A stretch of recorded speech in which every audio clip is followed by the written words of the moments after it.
Hello and good morning, welcome back to my channel and to a new blog. আজকে আমি আর পিয়ালি দুজনাই বাড়ি ফিরছি। আমি যাব কৃষ্ণনগর আর ও যাবে রানাবন।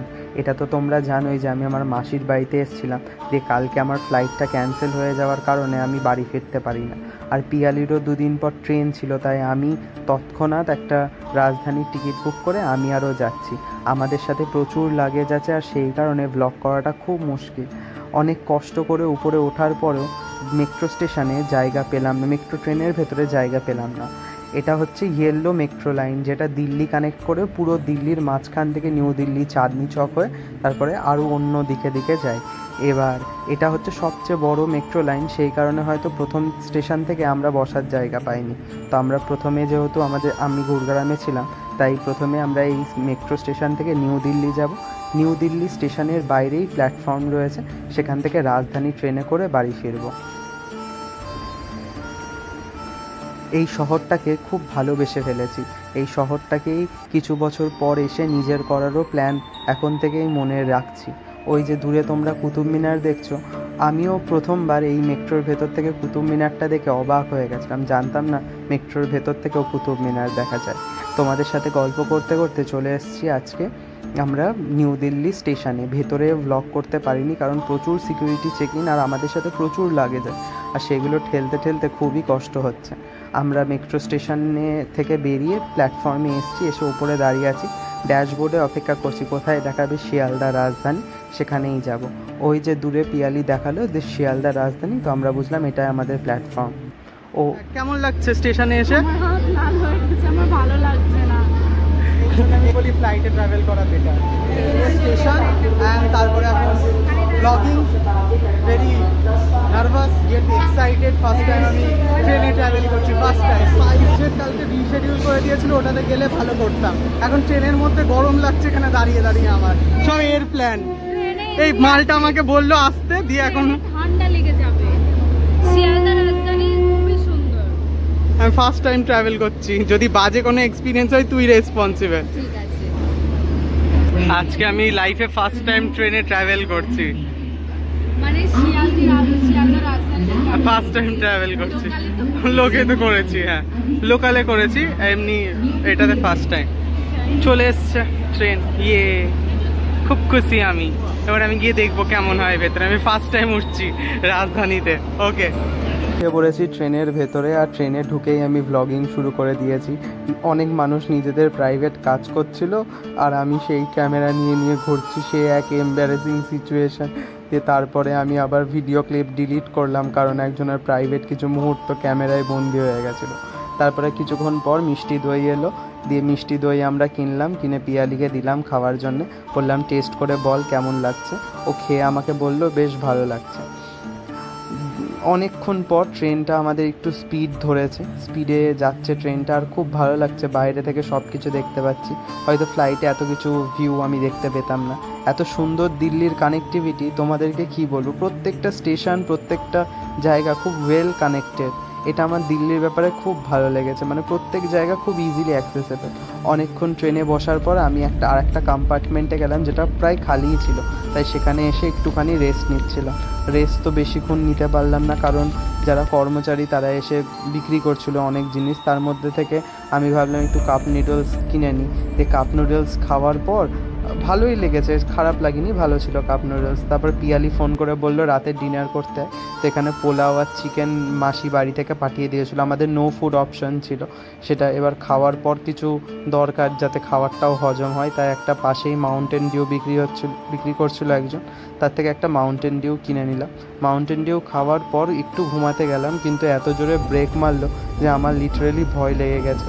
কারণ আমি তো ফার্স্ট টাইম ট্রাভেল করছি, আমি জানি না কেন হঠাৎ সব সময় আমার মধ্যে একটা জিনিস আছে, মানে ভুলভাল চিন্তা ভাবনা।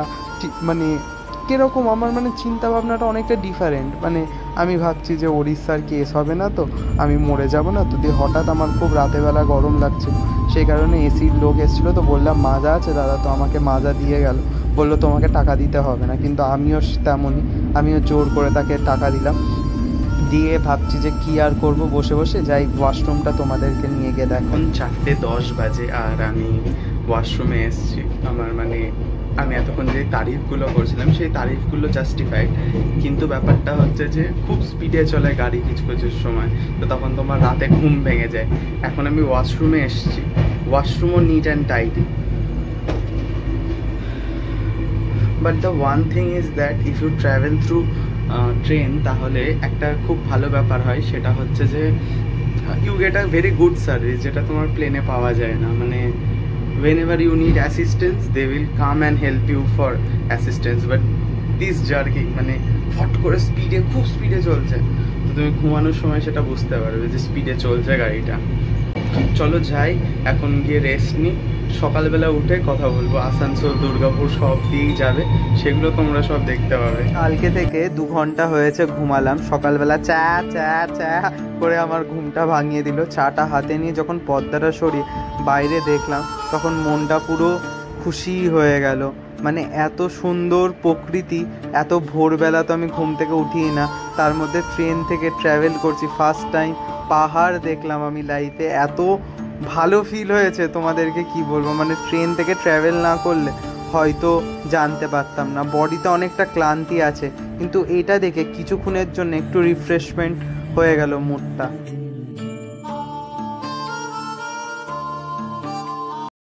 ওকে, এই যে সকাল সকাল কি বলে ব্রাশ করছে, আর দূরে আমি জানি না তোমরা দেখতে পাচ্ছ কি না, ওখানে সাদা সাদা ফুল, ওই সাদা সাদা ফুলগুলো কি, হ্যাঁ কাশ ফুল, তো কাশ ফুল সে দুর্গা পুজো হবে সবই হবে, কিন্তু আর জাস্টিস পাবে না, ঠিক আছে। অনেক লোকজন চিল্লালো জাস্টিসের জন্য, জাস্টিস আর পেল না। আমি দেখলাম এরকম যে ট্রেন অন টাইম, কারণ লোকাল ট্রেনগুলো কখনো টাইমে থাকে না, আর রাতের বেলা যে স্পিডে চালাচ্ছে আমি পুরো বুঝতে পারছি ওটা টানছে।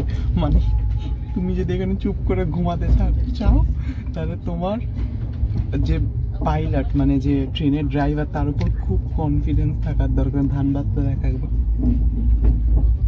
বাইরের নিচে কাজও হচ্ছে এখানে, আর কি বলে ওই কনফিডেন্স থাকার দরকার নেই, তুমি ঘুমাতে স্পিড মানে আমি বুঝতে পারছি ওটা পুরো 160 170-তে মানে, আর হালকা ব্রেক মারলেই মানে মনে হচ্ছে সামনে। আর আমার শুধু কালকে রাতে ভুবনেশ্বর ওড়িশা একটা অ্যাক্সিডেন্ট হয়েছিল না, ওইটা আমার মনে পড়ছে, আমি কি মরে যাবো শুধু মাথায়, আমি ঘুমাতেই পারছি না ওটা ভেবে, এত স্পিডে চালা।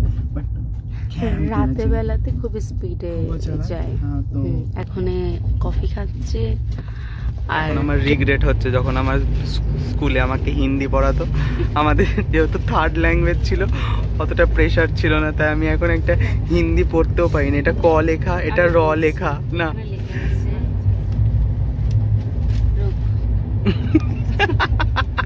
নিজেও পাচ্ছে না। LIC पॉलिसी धारक कृपया ध्यान दें। हाँ, क्या लिखा है उसके बाद? आपकी पॉलिसी की राशि को आपके इंतजार हो सकता है। स्कैम। धन्यवाद भारत, आज हम जो है आपके लिए कारण है। আজকে ফার্স্ট টাইম আমি আসানসোল স্টেশন দেখলাম, অনেক আগে নামই শুধু শুনেছিলাম, আজকে স্টেশনটা দেখেও খুব ভালো লাগছে। তারপরে আমরা কিছুক্ষণ পর দুর্গাপুর স্টেশন দেখলাম। এই স্টেশনগুলো দেখার খুব ইচ্ছা ছিল কিন্তু কখনো দেখতে পারিনি। আবার অনেক দিন পরেই হলুদ আর সবুজ কালারের ট্রেনগুলো দেখতে পেয়েছিলাম, এইগুলো তো এখন বিলুপ্ত হয়ে গেছে। তো কিছুক্ষণ পরেই আমাদের খাবার চলে এসেছিলো, আর ব্রেকফাস্টে ছিল হচ্ছে রুটি, বাটার অমলেট আর মাজা। মাজা তো অনেকবার খেয়েছি, এখন পিয়ালি আমাকে বাটারটা খুলে বাটার লাগিয়ে দিল খাবারে, দিয়ে এখন আমি একটুখানি পেট ভরে খাবার খেয়ে নিলাম। একটু যেন রিলিফ মনে হলো, মানে সারাদিন এত জার্নি, সেটা যদি ঠিকঠাক খাবারও না পেতাম খুব বাজেই অবস্থা হয়ে যেত আমাদের। তো আমরা অনেকটা কাছাকাছি শিয়ালদা স্টেশনে চলে এসেছি, এখন দক্ষিণেশ্বরে ঢুকছি, আর দক্ষিণেশ্বরের ব্রিজটা হালকা কাঁপছে, সেই সব গল্পই আমি পিয়ালির সাথে করছিলাম। কিছুক্ষণ পর আমরা শিয়ালদায় পৌঁছানোর পর এত লাগেজ নিয়ে দৌড়াদৌড়ি শুরু করে দিয়েছে। আমাদের কিছুক্ষণ পরেই ট্রেন ছিল, আর সেই ট্রেনটা যাতে মিস না হয় তার জন্য আমরা র্যাপিড একটা টিকিট কেটে দুজনে মিলে ট্রেনে উঠে পড়েছি, কিন্তু এসে আর জায়গা পাইনি, কারণ প্রচণ্ড ভিড়।